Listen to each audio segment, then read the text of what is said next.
Donald Trump recebe príncipe herdeiro da Arábia Saudita, defende monarca sobre assassinato e anuncia acordos. Rússia faz forte bombardeio contra a Ucrânia e Casa Branca apresenta plano de paz para o leste europeu. Na Alemanha, chanceler Friedrich Merz diz que não vai pedir desculpas por comentários sobre Belém. Você vai ver também, pesquisa no Reino Unido diz que primeiro beijo aconteceu há mais de 20 milhões de anos. Meu nome é Fabrício Naitz, que pela próxima meia hora nós vamos navegar juntos pelos principais assuntos do mundo. O JP Internacional está no ar.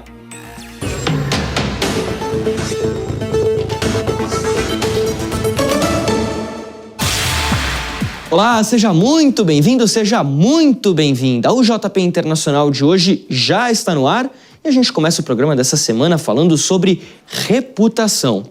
Nessa semana, o presidente dos Estados Unidos, Donald Trump, recebeu o príncipe herdeiro da Arábia Saudita na Casa Branca.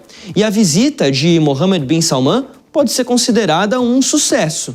O líder, de fato, do país árabe tenta limpar a imagem de chefe de Estado depois do assassinato do jornalista Jamal Khashoggi no consulado saudita em Istambul, na Turquia, em 2018. Questionado sobre esse caso pela imprensa no Salão Oval, Bin Salman viu o presidente Donald Trump partir em sua defesa e pedir para que o convidado não fosse envergonhado. Sobre esse assunto, a gente conversa com o professor de Relações Internacionais e especialista em Islã Político, Danilo Porfírio de Castro Vieira. Querido. Professor, muito bem-vindo aqui ao nosso programa mais uma vez. Ótimo. Mohammed bin Salman foi em uma missão lá para a Casa Branca, de limpar a sua imagem e de se posicionar como líder saudita. O pai dele é o rei saudita, mas já não decide muitas coisas por lá. Foi um sucesso, de fato, essa visita? Qual é a sua avaliação? Eu acredito que é exitoso para ambos os lados. Então, primeiramente, o que nós temos que lembrar? O rei Salman Al Saud, pai de Mohammed Al Salman, ele é um rei que já está no seu estado crepuscular, uma pessoa muito idosa, doente. E nós temos que lembrar que desde 2017, Mohammed Al Salman ascende como a grande liderança saudita, assumindo, inclusive, o primeiro ministério, né? Ele é realmente o governante. Inclusive, ascende compromissado em dar fim aos financiamentos que aconteciam de forma velada ao Estado Islâmico do Levante. Ou seja, a relação com Mohammed Al Salman, Fabrício, já vem com Trump no primeiro quê? No seu primeiro governo. Primeiro mandato. E agora, o que nós estamos vendo? Diante de uma situação de construção de estabilização dentro do Oriente Médio, agora com a questão da faixa de Gaza sendo assumida por uma força internacional sob supervisão norte-americana, como foi decidido esta semana, vendo também a ascensão do líder Ahmed al-Sharaa na Síria, também sunita, que outrora, né, meu amigo, foi do Al-Qaeda, foi do Al-Nusra, que era a base síria do ISIS, e nós estamos vendo que esse presidente agora é um bom moço, apoiado pelo Mohammed Al Salman. Sim. Nós estamos vendo o quê? A busca de o quê? De um alinhamento e de uma aproximação intensa dos americanos com os sauditas e países do Golfo. E uma aliança mais oficializada, né? Porque historicamente sempre houve ali boas relações entre os dois países, mas era uma coisa mais da cortina para trás, né? Isso. Nós temos que lembrar que primeiramente, as relações entre Estados Unidos e Arábia Saudita remontam o início do século XX, 1917, com a presença já de empresas americanas petrolíferas na região. Sim. Mas a relação saudita com os Estados Unidos, na sua conotação estratégica, advém em 1941, né, com o Pacto Saudita-Americano, que garantia aos americanos o fornecimento de petróleo para a condução da Segunda Guerra Mundial. Sim. E a partir de então, os Estados Unidos afiançam a estabilidade do regime saudita diante das oposições. Agora, o que nós estamos percebendo? Salman quer estabelecer, ainda mais com o enfraquecimento do Irã, Ele quer estabelecer uma grande aliança de segurança entre os países do Golfo, Arábia Saudita e, obviamente, os Estados Unidos. Uma aliança formalizada em prol dessa segurança. Professor, falando em aliança, vamos trazer aqui duas artes, porque nesse encontro entre Mohammed bin Salman e Donald Trump, a Arábia Saudita conseguiu concluir a compra de caças F-35. A gente está falando aqui do caça de combate mais avançado do mundo. Esse avião que a gente está vendo aqui na tela. 80 a 110 milhões de dólares por unidade ele custa. A gente está falando aqui de um avião com carga de 8 toneladas para armamentos. E se a gente passar aqui para a próxima tela, tem um dado bastante interessante para a gente trazer, que é o seguinte: os países que possuem o caça F-35. Esses aqui são os países parceiros, por onde passam a produção dessa aeronave. Estados Unidos, Reino Unido, Austrália, Itália, Canadá, Países Baixos, Noruega e Dinamarca. Cada um desses países aqui na tela está envolvido na produção do caça F-35, que é da Lockheed Martin, uma empresa norte-americana. E aí as vendas para países estrangeiros. Só tem um país do Oriente Médio aqui, que é Israel, que tem 75 caças F-35 Adir, que é uma versão modificada para alguns armamentos específicos utilizados pelo Estado de Israel. Essa compra aqui é importante porque historicamente tem a questão que os Estados Unidos chamam de vantagem qualitativa militar de Israel. Ou seja, na visão do governo americano, nenhum país no Oriente Médio pode estar mais bem armado do que os Estados Unidos. Israel, obviamente. E agora a Arábia Saudita vai comprar 48 caças, vai ficar ainda no número inferior de Israel, mas vai ter um avanço militar muito grande. Professor, qual é a possibilidade de Israel se incomodar com isso, de fato, com esse fortalecimento militar na Arábia Saudita, e o que isso representa para a região? Bom, vamos lá. Primeiro vamos falar rapidamente do caça F-35 Stealth, caça furtivo de última geração. Não é detectado em radar? Não é detectado em radar. Ele é um caça de última geração. Inclusive, se vocês percebem aqui na tela anterior, basicamente, todos aqueles que têm acesso são integrantes, primeiramente, da OTAN. Exatamente. Da OTAN.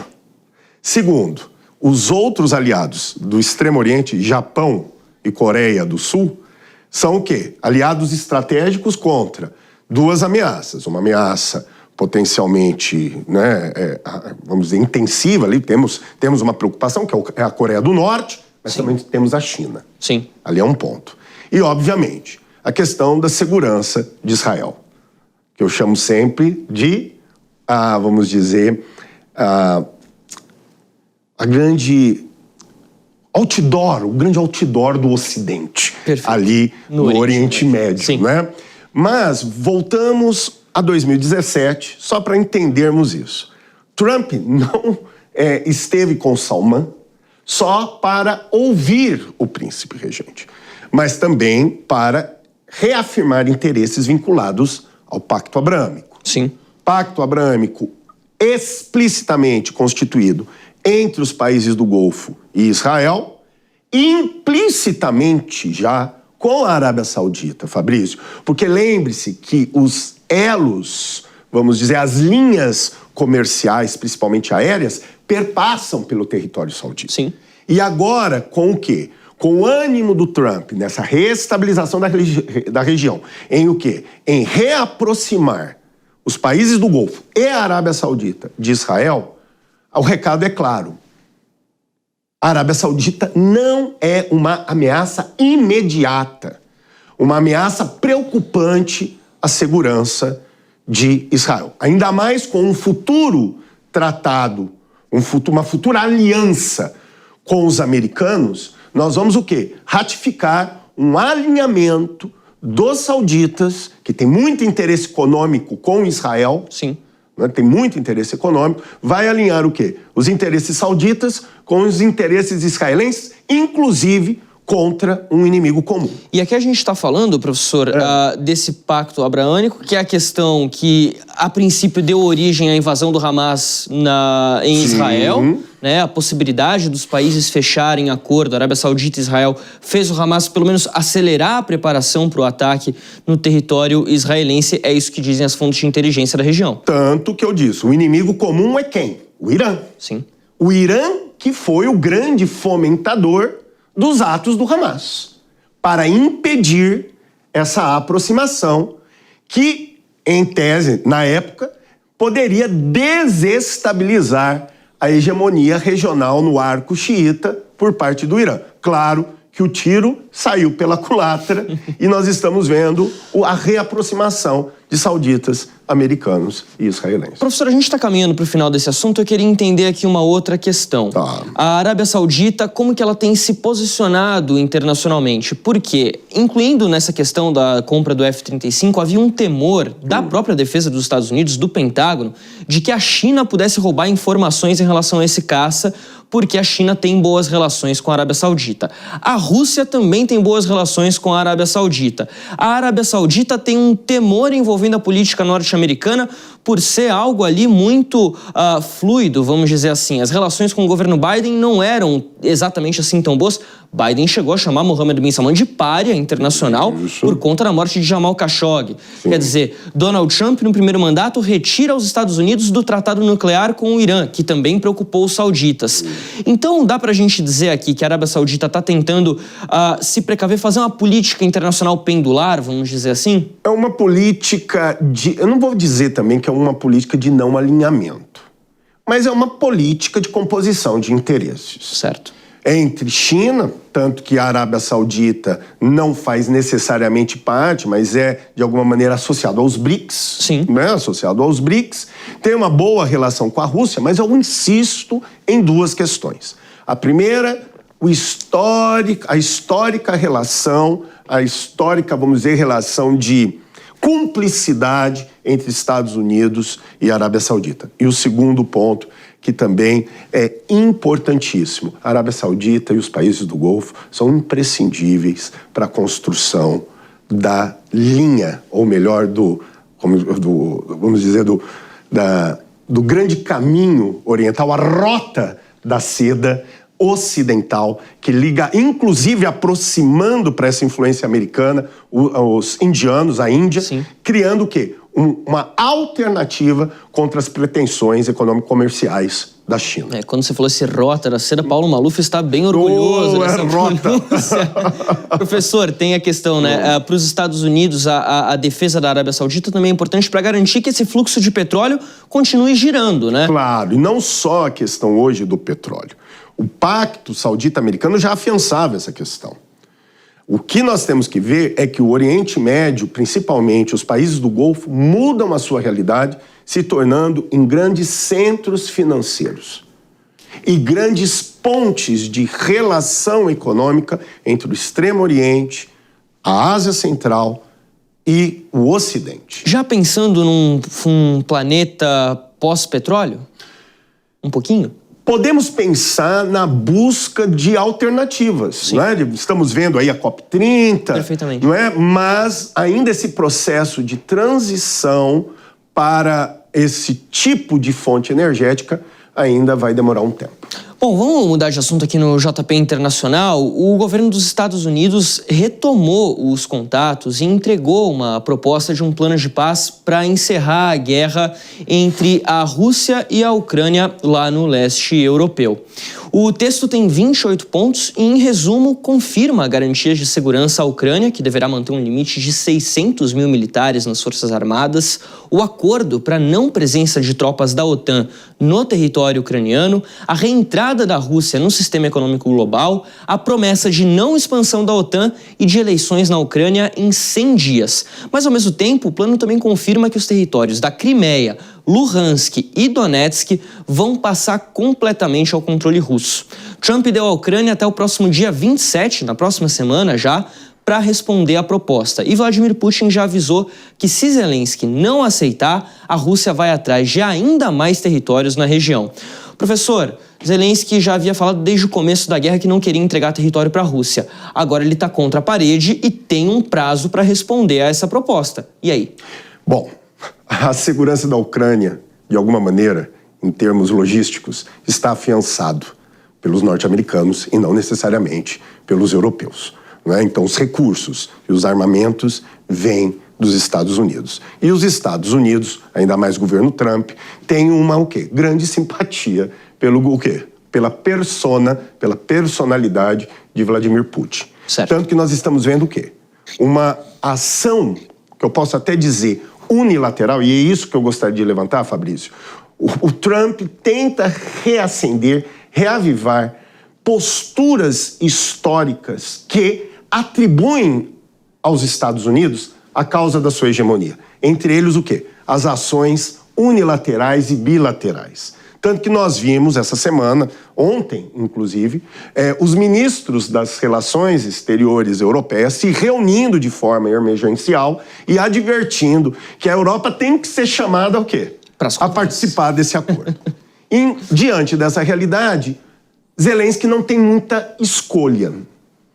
E, obviamente, por trás disso, existe também o interesse americano de firmar presença, não só militarmente, mas também economicamente, em função das terras raras. Né? Então, eu acredito que o Zelensky terá que sentar na mesa e chegar a uma concordância, mesmo não sendo tão consensual assim. E para a gente encerrar aqui a sua participação hoje, professor, o que acontece com o Zelensky depois das eleições? Porque a Ucrânia está sob lei marcial, né? Então não tem eleição realizada no país por conta disso. Ele não deve concorrer às próximas eleições. É uma condição, inclusive. Que é uma condição colocada por Donald Trump, exatamente. E aí também vai ter que procurar algum lugar para ir depois, né? Porque ele pode acabar sendo visto, no fim das contas, como traidor da Ucrânia, não? Não é só uma questão de traição da Ucrânia. Há também questões vinculadas à arbitrariedade na convocação de pessoas. Sim. Questões vinculadas à corrupção. Sim. Conflito de interesses. Isso poderá gerar sérios problemas jurídicos para Zelensky. Diante dessa realidade, o caminho talvez seria o quê? Aquilo que nós já observamos. Ele tem uma grande proximidade com o governo francês, de Macron. Sim. Se ele não conseguir viver de forma tranquila na Ucrânia, talvez a sua próxima residência seja a França. Uma especulação. É uma possibilidade. A gente vai ficar de olho. Essa semana teve um anúncio, a Espanha disse que vai passar um dinheiro muito grande para a Ucrânia, inclusive bilhões de euros para a Ucrânia continuar reforçando as suas linhas militares. E aí vem essa proposta de Trump. E a compra dos Rafales na França também, né? Sim, os caças Rafale. Né? Que o Brasil conhece bem dessa história, né? De negociar a caça Rafale. E como? Exatamente. Professor Danilo Porfírio, muito obrigado pela sua participação aqui no JP Internacional. Nós agradecemos. Volte sempre, meu amigo. Obrigado, meu amigo. Até a próxima. Agora é hora do Radar Internacional.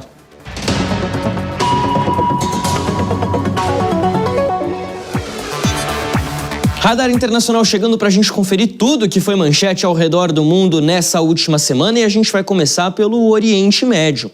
Porque mesmo depois da assinatura do acordo de cessar-fogo, o exército de Israel segue atacando regiões da faixa de Gaza.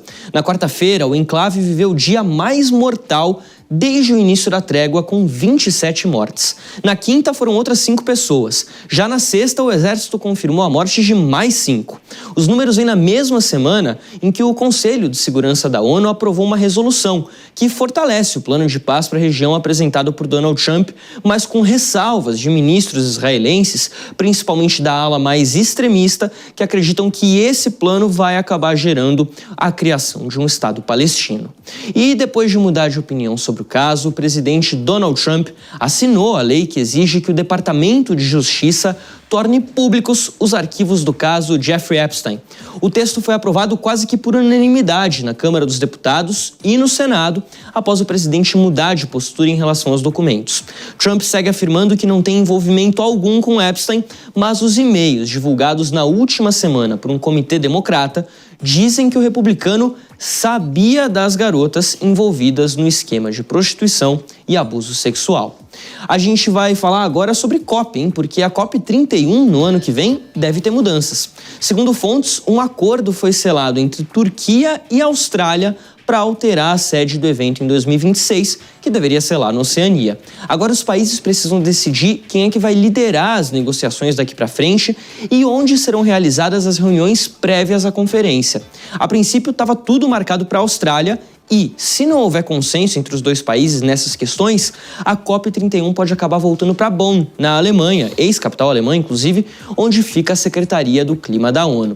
Quem não gostou dessa notícia foram os países da Oceania, aqueles micro-países da Oceania, que esperavam mais representatividade na conferência de 2026, principalmente por conta da questão do aumento do nível do mar. Muitos países podem simplesmente sumir do mapa nos próximos anos, nas próximas décadas. Vamos virar a página aqui do Radar Internacional, continuar falando em Alemanha, já que a gente mencionou Bonn, porque depois da fala polêmica envolvendo Belém, o chanceler alemão Friedrich Merz disse que não vai pedir desculpas pelo comentário.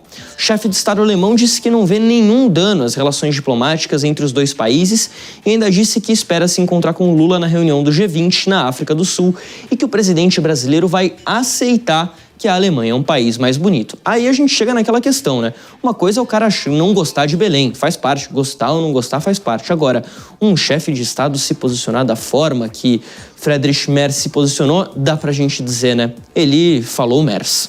Agora, no Chile, a candidata do governo, Renate Rara, e o oposicionista José Antônio Cast avançaram para o segundo turno das eleições presidenciais. Você viu primeiro aqui na Jovem Pan, hein? Mesmo tendo terminado na vice-liderança, Castro larga como favorito para a decisão por já ter recebido o apoio do quarto colocado, Johannes Kaiser, e da quinta colocada, Evelyn Matei, todos eles de direita.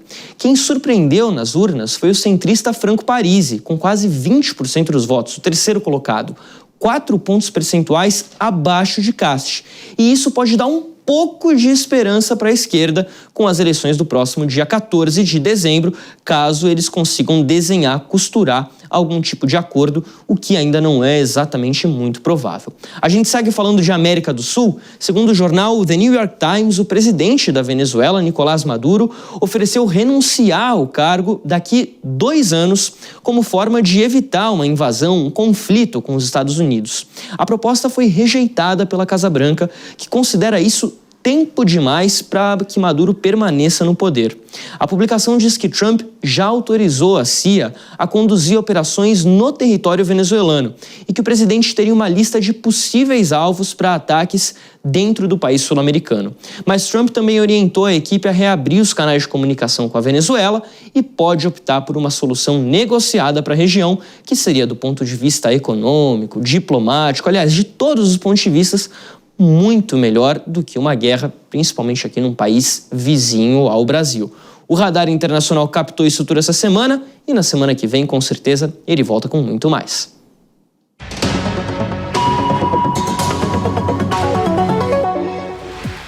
Vamos falar agora de coisa boa, hein? Uma pesquisa feita por cientistas da Universidade de Oxford, na Inglaterra, encontrou evidências de que os primeiros beijos da história da humanidade aconteceram há muito tempo. É coisa do passado mesmo, viu? Há mais de 21 milhões de anos. E quem conta pra gente é a Bruna Milan.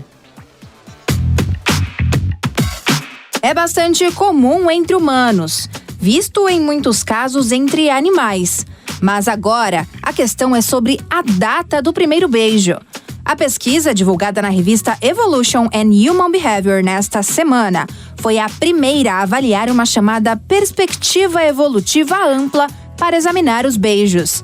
Segundo os cientistas, os neandertais que povoaram a região da Eurásia e coexistiram como o Homo sapiens, ou seja, o homem moderno, antes de desaparecer há cerca de 40 mil anos, provavelmente também tinham o costume de se beijar. Mas para isso uma questão precisou ser definida: o significado do beijo, que foi descrito como um contato boca a boca não agressivo e que não implica a transferência de alimentos. A pesquisa aponta que o costume é um traço antigo nos grandes símios e que os beijos se mantiveram ao longo da evolução, incluindo em primatas modernos como chimpanzés e orangotangos. Assim, os pesquisadores conseguiram traçar uma árvore genealógica de mais de 21 milhões e meio de anos, integrando biologia evolutiva com dados de comportamento. Na avaliação feita pelo estudo, que inclui análises antigas de DNA, os resultados apontaram que humanos e neandertais compartilhavam micróbios bucais através da troca de saliva e material genético. Há muito tempo, a questão do beijo tem sido estudada por cientistas. Isso porque a atividade envolve riscos como a transmissão de doenças sem necessariamente apresentar vantagens reprodutivas ou de sobrevivência para as espécies. Então, até hoje ninguém sabe explicar o porquê da prática ter evoluído e atravessado milhões de anos. Mas esse mistério fica para uma outra hora. Esse mistério vai ficar para outra hora. O JP Internacional vai ficar de olho em tudo que acontece ao redor do mundo, hein? O nosso próximo encontro é no sábado que vem e, claro, ao longo de toda a programação da Jovem Pan News. Muito obrigado pela sua companhia. Aproveite o fim de semana com ou sem beijo na boca, mas sempre com responsabilidade. E até a próxima.